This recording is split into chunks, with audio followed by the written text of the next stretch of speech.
আজি এটা ধুনীয়া ট্ৰিক্স ক'ব খুজি আছোঁ যে আপুনি এটা ফটো কৰাৰ পিছত যদি ডিলিট হৈ যায়, মেমৰিৰ পৰা ডিলিট হৈ যায়, কেনেকৈ আপুনি ৰিকভাৰী কৰিব পাৰে। চ' এইটো মই জাষ্ট এটা দেখাই আছোঁ। মই এটা ফটো ক্লিক কৰিম।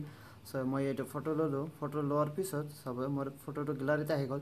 গেলাৰীত অহাৰ পিছত যদি আপোনাৰ ডিলিট হৈ যায়, চ' ইয়াতে ফটোটো আহিছে। একচুৱেলি ফটোটো মই ক্লিক কৰিলোঁ, ফটোটো ইয়াতে আহিছে। চ' মই এইটো কি কৰোঁ, ডিলিট কৰি দিম। ডিলিট কৰি দিয়াৰ পিছত যদি আপোনাৰ গেলাৰীৰ পৰা ডিলিট হৈ গৈছে, চ' আপোনাৰ কোনো এপছ নালাগে। আপুনি ইয়াতে আহিব, ফাৰ্ষ্ট আহি যায় ফটোছ বুলি অপশ্যন এটা আছে, যিটো গুগলৰ ফটোছ হয়। চ' ফটোত আহিব। ফটো অহাৰ পিছত চ' ইয়াতে যাব, যিহেতু মই ডিলিট কৰিছোঁ সেইটো ডিলিট ইয়াতে অহা নাই। চ' মই এইটো ডিলিট কৰি দিম। চ' মই এই তিনিটা ডিলিট কৰিলোঁ।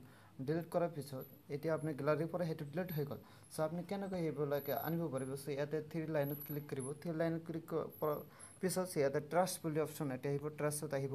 চ' আপুনি কি ডিলিট কৰিছে ইয়াতে আহি যাব। চ' ইয়াতে মই এইটো ৰিপিট আনিব খোজোঁ। চ' ইয়াতে তিনিটা অপশ্যন আছে, তলত চাব ডিলিট আৰু ৰেষ্টোৰ। চ' আপুনি যদি ডিলিট কৰিব খোজে এগেইন ডিলিট কৰিব পাৰি, আৰু যদি ৰেষ্টোৰ কৰিব পাৰে ৰেষ্টোৰ কৰক। ৰেষ্টোৰ কৰাৰ পিছত আপুনি গেলাৰীত আহি যাব। চ' আপুনি এগেইন চাওক ইয়াতে ৰিকভাৰী ফটোবিলাক আহি গৈছে। চ' আপোনাৰ গেলাৰীত আহি গৈছে। চ' এনেকৈ আমি ডিলিট হোৱা ফটো আমি ৰিকভাৰী কৰিব